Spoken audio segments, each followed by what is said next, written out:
Hey, what's up everyone? Josh Quinones here, and today's video is all about the Google Pixel 4 XL. So I've had this device for close to 2 months now, and I just want to share what my experience has been like since day one. But first, make sure you hit that thumbs up button and subscribe button so you don't miss out on any more videos like this one. So as many of you know, there has been a lot of negativity going on about this device, and if I'm being honest here, that has not been my experience at all. I mean, yeah, there are some things that I dislike or that I think could be improved, and I'll go ahead and say it right now, this phone isn't going to be for everyone. But as far as me using it goes regularly on a daily basis, it's actually been treating me very well. This is one of the smoothest phones I've used this year. I'm talking a lag-free experience, especially with 90 Hz forced on, and I'm actually really glad that they gave us the 90 Hz display this year because it makes the experience that much better. Now, it's not the brightest display, but it does look great. And I know the big forehead isn't the nicest looking either, but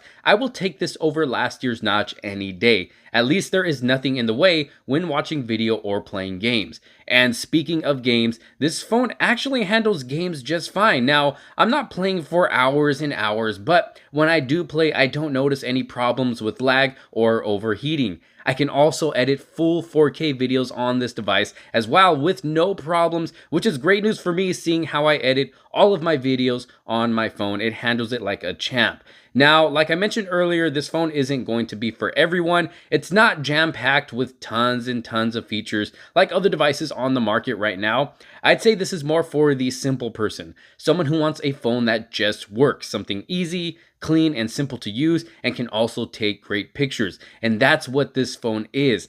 And Android 10 on this device has definitely made one-handed usage a lot easier as well. I like how I'm able to swipe either the left or right edge to go back depending on what hand my phone is in. And then when it comes to facial recognition, it's still working fast and great. The radar in front makes it easier to use without having to press the power button. It's nice that it can sense your hand about to pick up your phone and then it starts scanning for your face right away, making the facial recognition process snappy. It's nice to also be able to bypass the lock screen. Now, one thing that I have noticed, or haven't noticed I should say, is an update. You know, Google Pixel phones are known for being the first to get any new updates that come to Android devices, but the device that I have here is still on the October 5th update, and now we are in December, and even to this day, people are still receiving new updates. Now, it's not something that I'm too worried about, but it's still kind of weird as to why I haven't gotten it yet. Now, I am hoping to get a new update soon because there was news today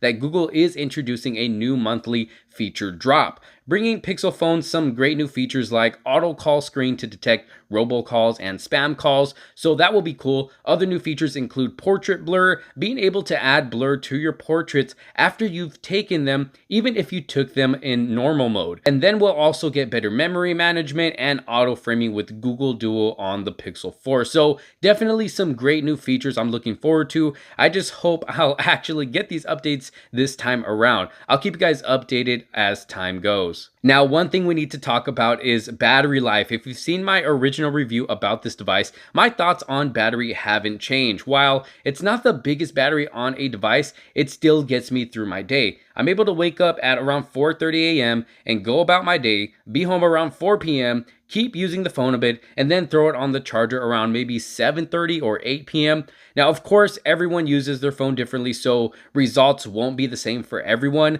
This is just based off of my own usage. I've even done an all-day battery drain test video with this device. If y'all want to check that out, I'll leave a link down in the description below. But here's a screenshot of basically a normal day for me. Didn't really use the phone too heavy this day, taking it off the charger at around 4:50 a.m., lasting until just about 9:50 p.m. with 5 hours and 9 minutes of screen on time. So as you can see, the phone will definitely get you through the day depending on your usage, but don't expect it to go any further than that. You will be throwing it on a charger. Now, when it comes to cameras, these are some of the best cameras I've used on a smartphone. Pictures come out looking great with great detail. Portrait shots come out amazing. You just can't go wrong. I really do enjoy taking pictures with this phone, especially when it comes to astrophotography. It is so crazy how far smartphones have come to be able to take some great looking photos of the stars in a pitch black environment. Now, if there is one thing that needs to be improved with the camera,